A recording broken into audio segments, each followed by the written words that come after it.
Assalamualaikum warahmatullahi wabarakatuh. Kami di sini dari kelompok 4 yaitu mata kuliah PTPA dengan dosen pengampunya itu Bapak Hafizul Khair, yang dimana kami akan mempresentasikan hasil tugas kami, yaitu yang beranggotakan Azuna dengan NIM 2202, Noah dengan NIM 2203, Wilca dengan NIM 22016, Nisal dengan NIM 22020, Jessica dengan NIM 22030, Dea dengan NIM 22064, Valentino dengan NIM 22067, dan saya sendiri Faris Febrian dengan NIM 22086, dan yang terakhir yaitu Tiraditra Alfiza dengan NIM 22106. Selanjutnya akan dilanjutkan oleh rekan kami. Selanjutnya itu ada pendahuluan di mana sampah merupakan sisa kegiatan sehari-hari manusia atau proses alam yang berbentuk padat. Berdasarkan data yang dipaparkan The Economist Intelligence Unit tahun 2017, Indonesia menempati peringkat kedua sebagai penghasil sampah terbesar di dunia.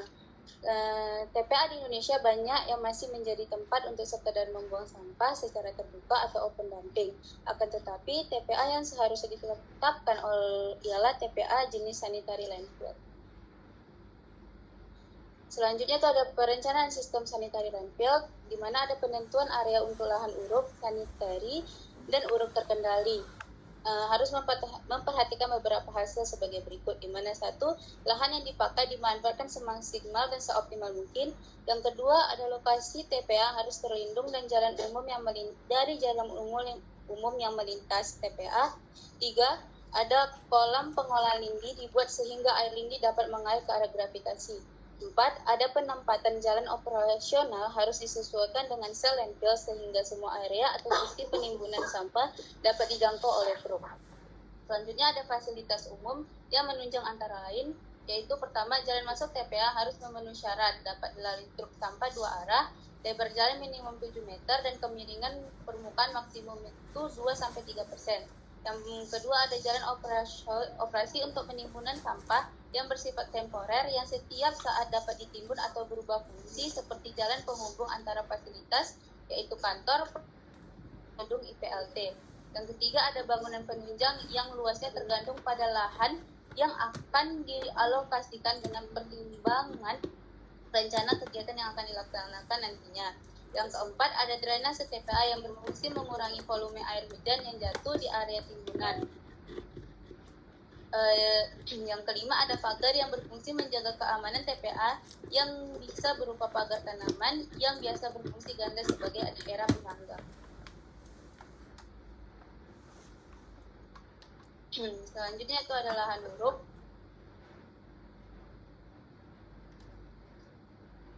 Lahan uruk sanitary landfill adalah metode sampah di TPA ditutup dengan lapisan tanah setiap hari sehingga pengaruh sampah terhadap lingkungan akan sangat kecil. Sanitary landfill ini merupakan salah satu metode pengolahan sampah terkontrol dengan sistem sanitasi yang baik.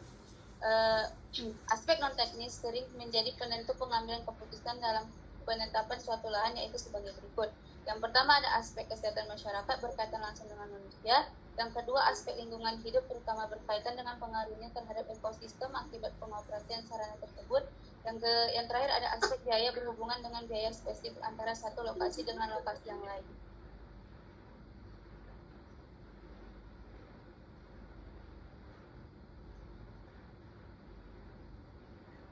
Selanjutnya itu ada tata guna lahan.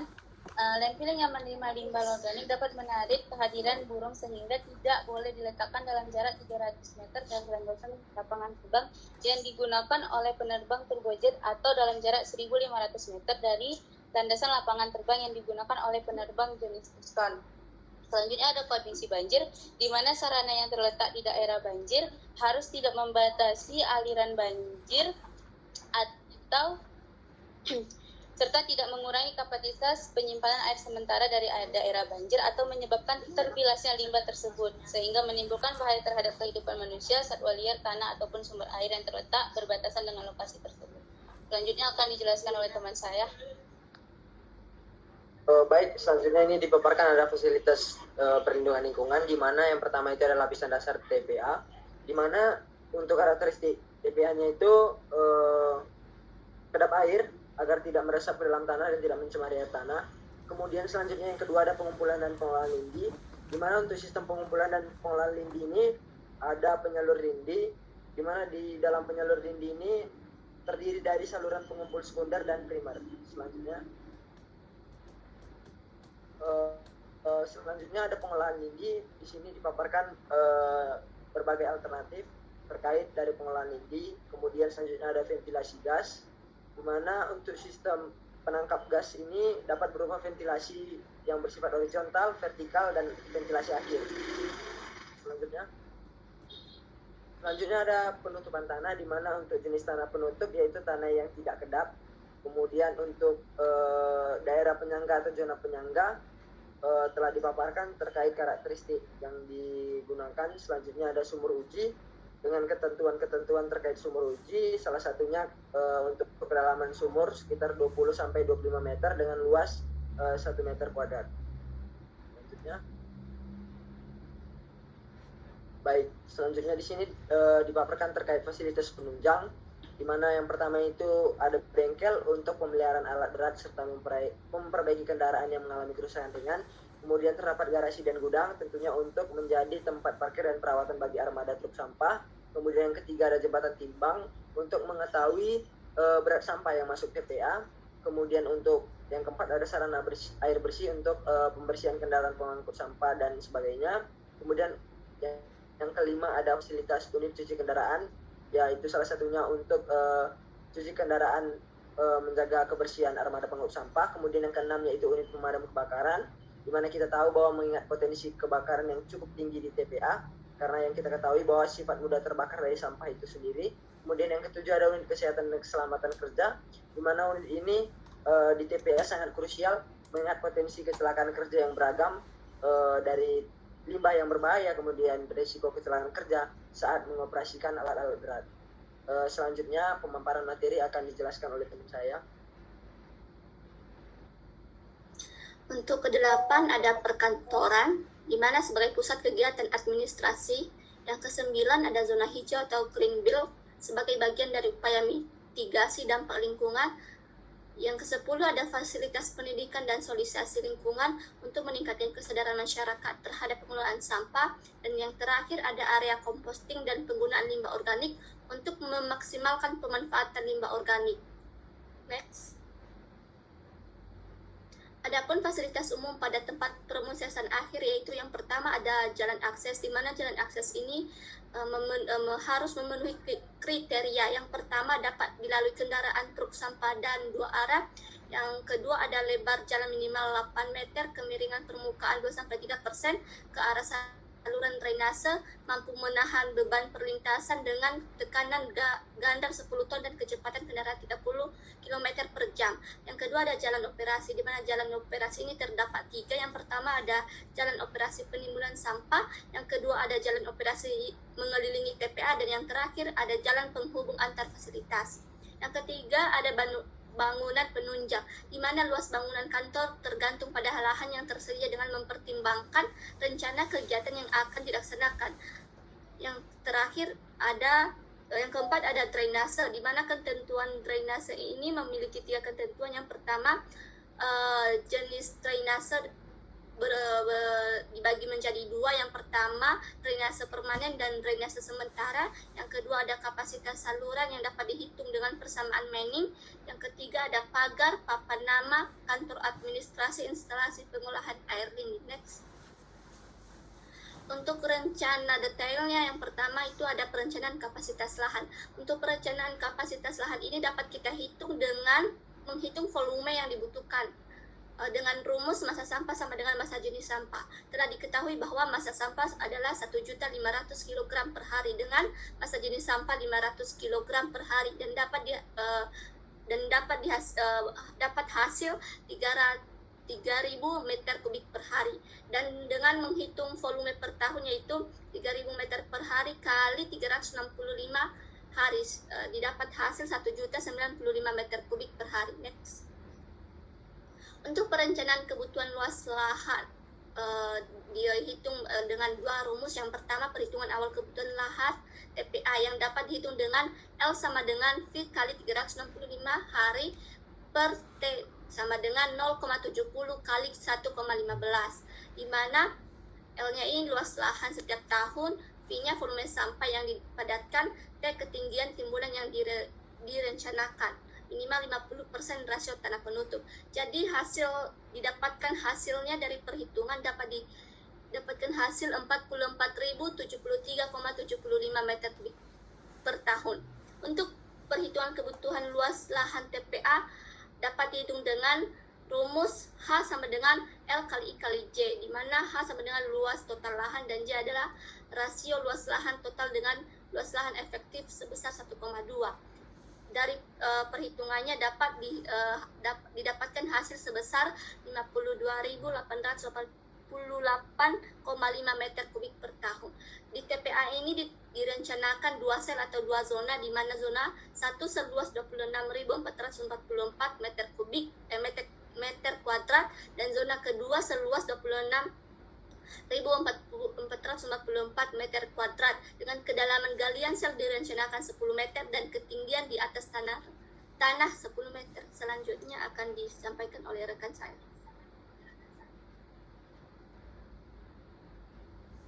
Oh my god. Oke, selanjutnya itu rencana detail. Untuk perhitungannya dan sketsa zonanya dapat kita lihat di slide yang telah kami lampirkan. Untuk menghitung panjang X dapat kita gunakan rumus tangent alfa sama dengan X per Y, sehingga didapat nilai X sebesar 17,33 meter. Dan untuk menghitung nilai Z-nya kita menggunakan rumus sin alfa sama dengan Y per Z, sehingga didapat Z sama dengan 20 meter. Next. Selanjutnya rencana timbunan sampah di TPA. Untuk perhitungan zona timbunan sampahnya menggunakan rumus tangent A sama dengan Y per X, sehingga didapat nilai X-nya itu 8,67 meter. Dan untuk nilai Z-nya menggunakan rumus sin alfa sama dengan Y per Z dan didapat nilai Z-nya sebesar 10 meter. Next. Nah, untuk panjang jalan masuknya dapat kita lihat dari perhitungan yang telah kami lampirkan, di mana untuk menghitung nilai X-nya itu menggunakan rumus tangent A sama dengan Y per Z, sehingga kita dapatkan hasil X-nya itu 57,8 meter. Dan untuk menghitung nilai Z-nya menggunakan rumus cos A sama dengan Y per Z dan didapat nilai Z-nya sebesar 58,9 meter. Selanjutnya akan dilanjutkan oleh rekan saya. Lalu untuk perhitungan kapasitas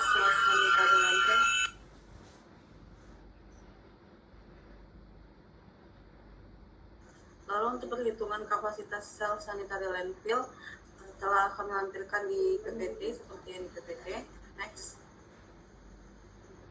Lalu untuk perhitungan kebutuhan tanah penutupnya telah kami lampirkan dengan contoh perhitungan kebutuhan tanah penutup antara pada lift 1 zona pertama.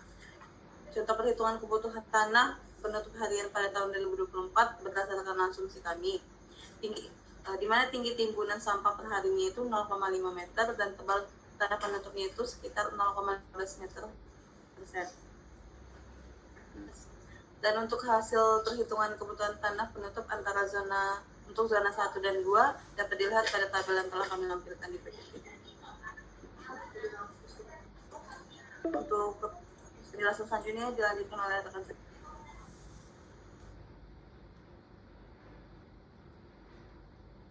Berikut hasil perhitungan dari kebutuhan tanah penutup untuk zona 2. Next. Selanjutnya yaitu perencanaan nomor layanan TPA, di mana didapat dari volume sampah setelah dipadatkan, lalu dihitung total volume sampah dan tanah penutup, sehingga didapat pada masa pakai TPA kumulatifnya itu dari zona 1 dan zona 2 didapat 4 tahun ditambah 4 tahun yaitu 8 tahun. Selanjutnya perhitungan global warming potensial, terdapat rumus pada yang sudah disediakan di PPT, di mana W itu massa of decomposable DOC deposit. Baru juga terdapat keterangan sebagai berikut. di dalam PPT. Selanjutnya akan dilanjutkan oleh teman saya.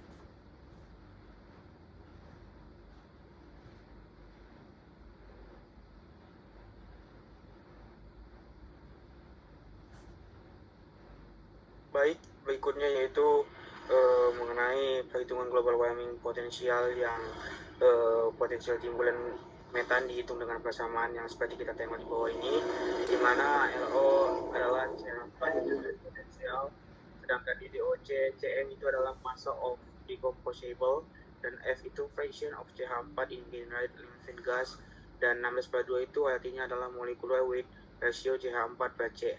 Next. Dan berikutnya yaitu yang ke-8, perhitungan global warming potential. Jadi emisi gas rumah kaca ini dari pembakaran sampah setelah terbuka itu dihitung berdasarkan perkiraan kandungan karbon dalam sampah yang dibakar dikalikan dengan faktor oksidasinya dan fraksi karbon fosil yang dioksidasi.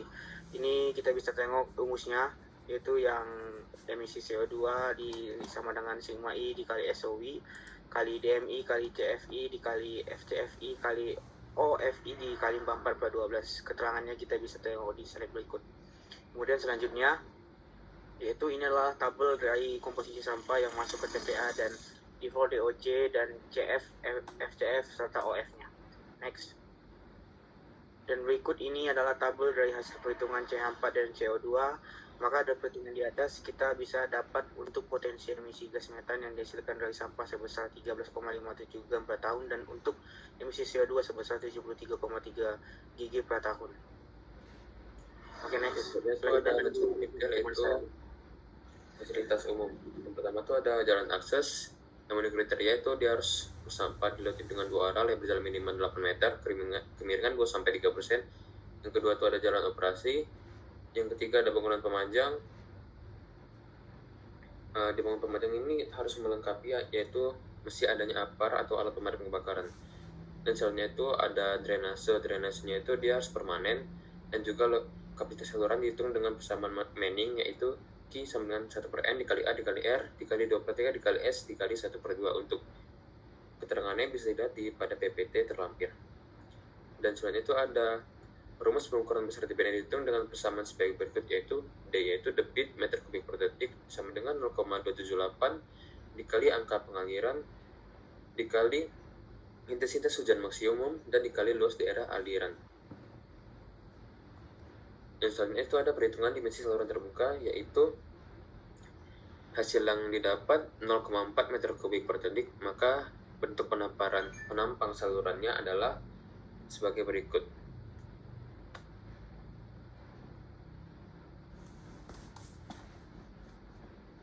Next, akan dilanjutkan oleh rekan saya.